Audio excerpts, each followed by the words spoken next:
Okay, same thing. We're going to allow one panelist to opt out. What's the number one change you plan for next year? Who'd like to take the opt out? All right, Abbas then? A couple of areas that we are focusing in for the next year. One of them that focusing on is actually, as I said, go back to our fleet program. As part of that fleet program, we actually looking at a possible partnership with our vendor to actually set up a kind of a walk-up center that would be, get the equipment from the vendor, but we would manage, which would help reduce the actual cost to the, and strictly for walk-up work, for student work, which would, give it a high focus. And so that if we can kind of get a sponsor around that, then it improves the brand image for the vendor, it improves our brand image, and it kind of becomes student-centric.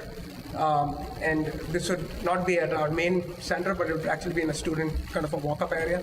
So if you are looking at if you have some kind of fleet management program, I think it would be a good idea to look at partnering with the vendor to actually get something to the students out. That way, if you get to the students out, then everybody is, things, we are getting student-centric. That's probably one area. The other big focus for next year for us is going to be around implementing our web-to-print system that we just acquired. This will be a second try at it. The first one we failed miserably around 4 or 5 years ago. And because it was just, we didn't think it through. So this year, we're looking at it actually as a milestone, pretty much over doing it systematically over 8 to 9 months, so that we roll out one piece at a time, get the buy-in before we add the next piece. And so we expect this project to be close to a 9-month to a year project to put a complete system, brand new system. Hey, Gary. Okay, don't laugh. Web submission. Yeah, we're a little behind the times. Again, we're dealing with different management. We've gone through some new VPs. This is something that I asked for the day I walked in. Said we need web submission, very important. And it fell to deaf ears for quite some time until finally I've got a young VP that came in and listened to me. And he heard my begging, because when I told him what it would do, I think that's what stemmed his interest, because as we all know, we have to be creative in what it is we do. So unfortunately, with web submission comes reduction in staff, right? So we have to be efficient. So what our biggest focus is going to be ease of order entry. We still typeset business cards, okay? That's how bad it is. So, but we do print them. I refuse to run them on an iGen or anything yet. No offense to Xerox or anybody, but we still print because of the nature of what it is we do. It's a quality control thing. So our web submission is very important to us to eliminate all the typesetting of letterheads, business cards, and envelopes. Our order entry, our re-entry of orders.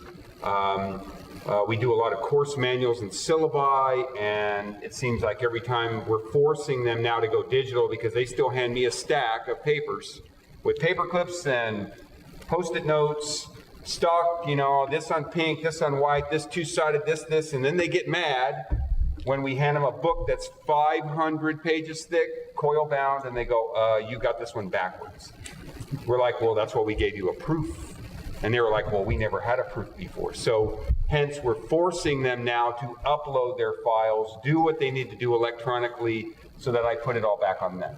So web submission is probably very important. If you're not there, whether you're an implant or not, it makes no difference. But it is very important to go web submission, in my opinion. It really puts it a lot back onto them, and then you just got to educate. So that's where we're going, web submission. Okay, and that's not that unusual. About half implants still don't have web to print. Oh, okay. Mike.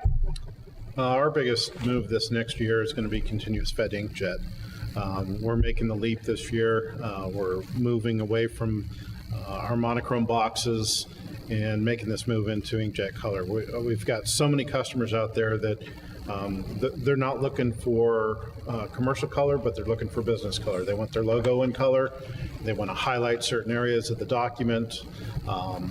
So our customer demands are really pushing us this direction. And what I'm doing is finding ways that we can actually leverage white space on this paper, taking the commercial world and what they do with real estate, unused real estate on that white sheet. And we're going to do some trans-promo selling to other agencies. One of the things that has yet to be proven is a strategy that's going to be good, but we've talked to agencies like our Department of Labor and Employment, and when they send out an unemployment statement to somebody, maybe they need some other services within the state. We could cross-sell that to Division of Human Services. Conversely, with Department of Revenue, we'll be sending out motor vehicle registration renewals, and then we could cross-sell our Parks and Wildlife and give them some space on the sheet and have them promote fishing season, hunting season, or did you get this year's Parks Pass? And so for that one letter or one set of documents going out, we may have two agencies then sharing the price and driving the cost down and achieving higher visibility for the individual agencies. So, this inkjet solution is going to be pretty dramatic for us. We've got operators that are a little nervous about making the jump. We've got some offset press guys that understand color.